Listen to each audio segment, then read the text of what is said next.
This is a match in a local Pokemon TCG tournament held here in Kuwait on February 3rd, 2022. This tournament was hosted by the wonderful people at Set and Play. Set and Play is your local stop for all sorts of tabletop activities, which includes the Pokemon TCG playing and collecting, and many more games and activities ranging from Yu-Gi-Oh and Digimon all the way to Dungeons and Dragons. Definitely do check them out if you're interested in weekly activities for Pokemon and more. Link in the description.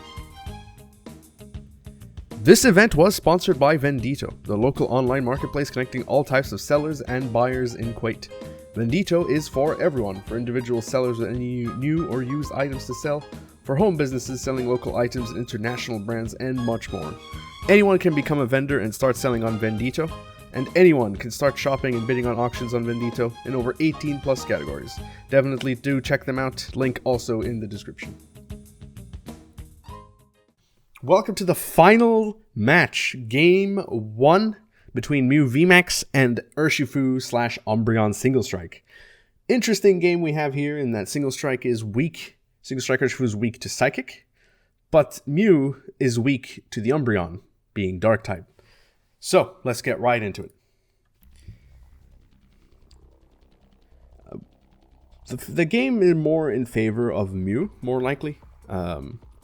With that draw power and that Urshifu weakness, Umbreon being the only attacker means that if you can take out an Umbreon or two, even if you don't have enough prizes, potentially you can win the game just based on the fact that they don't get enough attackers here. And in the same sense, the Urshifu player could easily knock out Mews with Umbreon, but because of Urshifu in the deck, it's just taking up space that could cause him to not draw the cards he needs. Or maybe he's prized the cards he needs. And so he has some cards in his deck that are just useless in this matchup. Does start with the Urshifu V. Although he has two Umbreon Vs in the bench. Mew opts to go first. Air Balloon goes on to Meloetta, removing its retreat cost. Air Balloon does remove two colorless from your retreat cost. And Meloetta having only one retreat makes it have no retreat. Crams away the Fog Crystal, perhaps looking for a VIP pass here. We won't know because he rolled tails. Unfortunate. But that is the risk of playing coin flip based cards. Sometimes you get tails. And sometimes you just don't get what you need. In this case, he retreats. Mew having 0 retreat allows him to switch to that Meloetta. Thanks to Air Balloon, now they both have 0 retreat. Single Strike energy goes on to Umbreon. It now has enough energy to use its Mean Look attack, but with no way to switch out the Urshifu in the active, there is a pass from Single Strike onto Mew. No supporters, no Hound Hours either. This is not looking good for that deck. An immediate Alessa Sparkle onto Meloetta and Mew, allowing you to add a Fusion Strike energy and attach it to 2 separate Fusion Strike Pokemon. Excellent energy acceleration here. One more energy should be enough to take out this Urshifu V using Melodious Echo, which does 70 damage for each Fusion Strike energy in play. With 140 damage and the weakness is Psychic, you'll be hitting for 280. However, it does need that Psychic energy. And without any Genesects in play, this the Mew's usual draw power does not seem to be in effect this game. Does retreat and uses Energy Mix on the Mew V, which allows you to attach any energy from your deck onto one of your Fusion Strike Pokemon. Perhaps maybe opting for that Fusion Strike energy or the basic Psychic energy. With the Fusion Strike energy, you should be able to take out the Umbreon V, with it doing 210 damage, but the Psychic energy is much safer as it is recyclable with Training Cord. It goes for the Psychic energy for its safety. Fusion Strike energy, once in the discard, has currently no way to leave that discard. Whereas basic Psychic energy can be taken out with a Training Court and put into the hand to be used again. So in case the Meloetta here does faint to Umbreon or Boss or Umbreon VMAX, the Psychic energy can be recovered. Hound Hour comes in thanks to that Capture energy. No Houndooms yet means no energy can be accelerated, which means Umbreon cannot get a knockout on Mew. And passes. Though with the Hound Hour on the field and 2 energies on the Umbreon, some dangerous attacks are coming in for this Mew player. And the single strike is comfortable leaving that Urshifu on the active. A Mew VMAX comes into play, or not. Considered it. It was considered. Without any energies and no Genesects in the back, Mew VMAX isn't achieving much here. Meloetta does have enough energy to knock out this Urshifu, and they do. With these prizes, the Mew deck could get out of this sticky situation. Moves up the Umbreon without energies. One single strike energy, yeah, should be enough for a knockout Meloetta. 30 damage on Mean Look, plus the 20 from single strike. And the weakness to Dark makes it do 100 damage. No Oricorio to make the Meloetta take 20 less damage to survive. Means that the Meloetta is not bound for this world. It's turning into one prize. Does play the tower. That Marnie could have helped his opponent. His opponent was not able to do anything with his hand. But he also took 2 prizes, which could have turned things around. So, we'll see how it goes for him. Second Houndour in play. Discards the Urshifu VMAX for the Tower of Darkness. Urshifu VMAX will not be helpful in this matchup at all. As it's, for the Mew, just an extra free prize versus the single strike Urshifu, as we've seen. And for that reason, abandoning it for Tower of Darkness is an excellent move. Allows you to use those resources that would otherwise clog up your hand. Finds that Crobat to draw 4 cards. Looking maybe for that Umbreon VMAX. And the Houndooms. Does find 1 Houndoom. No Houndooms, and does use a single strike Roar. Does he attach it to the benched Umbreon? That would be the best play here. If he doesn't have Umbreon VMAX. Or another Houndoom. No, attaches it to the active. I was wrong. This is why he's in the final. I'm just here commentating. Does attack with Mean Look. Does get the KO. And that is a prize. It is not looking nice for Mew V here. On his own against facing 5 dark types. Although Crobat is not an attacking threat, Houndoom is surprisingly capable of taking out a Mew V with only 2 single strike energies. Does he have the hand to survive more turns? Thinking here. He needs those Genesects. He needs the power tablets. He needs that boss. He needs the Alessas. There's a lot of things that we're going to need. That Latias with the Dyna Barrier attack makes the Mew V immune to Umbreon V Max. The Dyna Barrier makes all damage done to your Pokemon. It's an attack. Once Mew VMAX uses Dyna Barrier, it'll be immune to VMAX attacks. But the Umbreon can attack as a V and still KO a Mew VMAX. So perhaps it's not as useful. Bosses order the Houndour. Houndoom does have a retreat cost of 2. If his goal is to delay.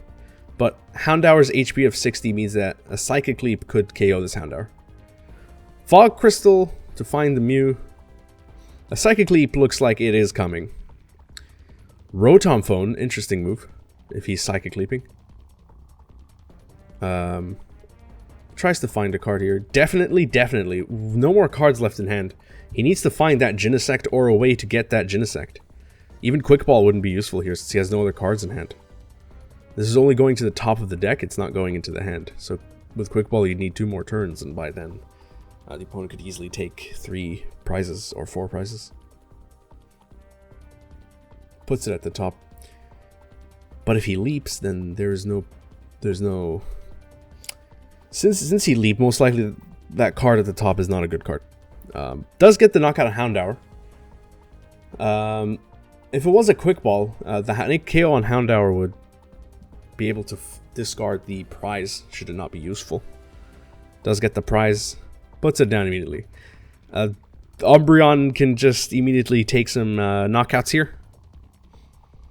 Although the prizes currently are in favor of Mew, the game state is definitely in favor of this single strike deck. With Umbreons being able to just get knockouts turn after turn now, having the whole field set up, the Houndooms are in, 3 energies are on the Umbreon V in the bench, 2 energies are on the active. Easily could find a 3rd energy once we receive that Houndoom, or could just attach the fighting energy from hand. Yeah, there it is. Both of them have damage counters, which means Umbreon's Attack will do 160 damage base, enough to knock out this Latias, and definitely enough to knock out this Mew. Mew is gone. 2 prizes taken. The prizes are equal. Can't do anything with his hand with that power tablet in the Mew V. And with that, the Mew player has surrendered. Game 1 goes to Single Strike. The Single Strike matchup for Mew is very difficult if the Umbreons get the little setup. But likewise, the Mew matchup is very difficult for Single Strike. Single Strike's known to sometimes just clog up in the hand or just not be able to find some of the cards you need. Usually the attackers can handle themselves without every single card that they need.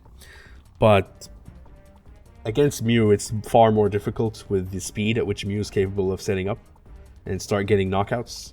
You won't be able to take your time to set up your field.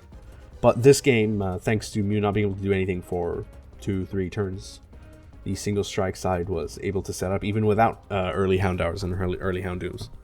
Able to set up and start getting knockouts and pick up those prizes. Starting Urshifu is strange, but was most likely just covering for that Meloetta, potential Melodious Echo first turn knockout. With 3 Fusion Strike energies, even Umbreon could get knocked out, and this is one of the most powerful parts of the Mew deck, going second or even first. Going first allows Mew, the evolution to Mew VMAX to use Melodious Echo and even hit for 280 damage, which no card is surviving that. No non-evolution card is ever surviving this. So leading that Urshifu makes it so your opponent has to take out the Urshifu. Playing the Alessa Sparkle means that no boss can be played. So starting Urshifu was just a way to keep the Umbreons alive long enough to set them up and eventually win the duel. Would be interesting to see that again. Now, Houndour is the preferred target to just get KO'd in that situation, since it only provides 1 prize, and you'd be able to play a 1-3-3 prize map, but Urshifu still lets you play that 2-3-3 prize map. But your opponent could potentially boss a Houndour or a Houndoom in your bench to get a quick knockout if the Urshifu is knocked out first, going with a 2-3-1 prize map. However, Mew is going first again. Finds a similar start on Meloetta with a Fusion Strike energy and the Air Balloon. Gets a Genesect to the bench, but doesn't look like there's any Mews this time. Uses Rotom Phone. Still a lot of cards in hand, unable to draw with that Genesect V. Using the Rotom Phone this early looks like a problem. That seems like a Battle VIP pass, which would have been wonderful to have drawn in the starting hand, allowing you to search your deck for 2 basic Pokemon and put them on your bench, but only usable on your first turn. If you're going first or second, you can use it. Just on your first turn is the limitation. With Rotom Phone, search the top 5 cards of your deck, shuffle 4 of them back into the deck, and place 1 at the top of the deck after shuffling. With if there's a way to draw this, the Battle VIP Pass might be the card to want here. But it doesn't look like there's any way to draw it. And so the VIP Pass would be useless if drawn next turn, and a different card was selected. With no Umbreons on the field, this becomes a bit more dangerous. Houndoom can knock out a Mew, thanks to doing 50 damage, and by attaching 2 Single Strikes can raise that to 19 with the weakness does 180. So Houndoom could knock out a Mew V, should there be no Oricorio on the field. But uses 2 Evolution Incense, gets 2 Urshifu VMAX. Is he thinning the deck here with Research or Marnie, forcing those cards to be removed from the pool of available draws?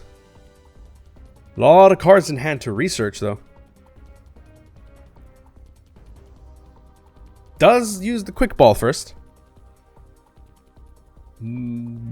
Disposes of the Urn. Interesting. If the deck list runs 4 Urns, this is not dangerous. But if the deck list runs 3, then we're at a risk here. Then attaches a Single Strike to the Umbreon obtained with Quick Ball, and then researches away the 2 VMAXs. So the 2 Evolution Incenses were used to thin the deck so that this draw with Research can get Houndours or Houndooms as desired. No mean look attack, unless an Air Balloon or a Switch comes into play. Houndour does go into the bench. And is there a pass? Or does he have the air balloon? It does not look like he has the air balloon. It has the tool jammer instead. Plays that Tower of Darkness. Has the Crobat. Draws 3 cards with Crobat. Thinning that hand with a tool jammer. And discards the Single Strike Urshifu V to draw 2 cards. Any switches here? No switch. No energy. Does find the Quick Ball. Discards a Capture Energy that won't be necessary thanks to Quick Ball finding the 5th bench in this case. So Capture Energy would not be able to do anything. Not help at all. Capture Energy when attached to a Pokemon lets you add a basic from the deck to the bench. But, again, with a full bench, does nothing. Passes, no way to switch back. Tool Jammer does stop that air balloon on Meloetta. And so Meloetta's now stuck there, requiring to remove 1 energy in order to retreat. Draws 1 card with Genesect V. Needs more Fusion Strike Pokemon on the field. Genesect V draws a card until your hand is the same size as the number of Fusion Strike Pokemon you control. In this case, it is 3, and his hand has 3 cards in it. Is there any card that can be used? Uses the Boss Supporter. Luckily, to get a knockout on Urshifu or on Houndour in this case, you'd only need 2 Fusion Strike energies. For Houndour, you'd only need 1. Does draw again with Genesect and finds nothing. Oh no. Houndoom comes in. Evolving the active. This could cost him. Houndoom's retreat cost is 2, whereas Houndour is 1, so if there's no air balloon in play, he would need 2 energies to retreat this Houndoom, whereas with Houndour you only need 1. So perhaps he could search double. We don't know what could happen here. But it looks like he does have that air balloon in play. Will he attach it to this Houndoom to knock out the Meloetta? Attaches a fighting energy. Umbreon can... Oh, Umbreon VMAX comes into play. Forces that Genesect to come up with that red signal ability. Retreats it with the air balloon. Treats the Houndoom. Umbreon goes the active, and this will be a knockout, doing 160 damage and an additional 20 for each single strike energy, bringing up that total to 200, which is 10 more, enough to knock out the Genesect. And the Mew player concedes with a hand of Battle VIP Pass and 2 Mew VMAX. And the game goes to Single Strike 2-0, and he is our champion for this tournament. Congratulations. Single Strike beating Mew 2-0 is quite the accomplishment. Well done.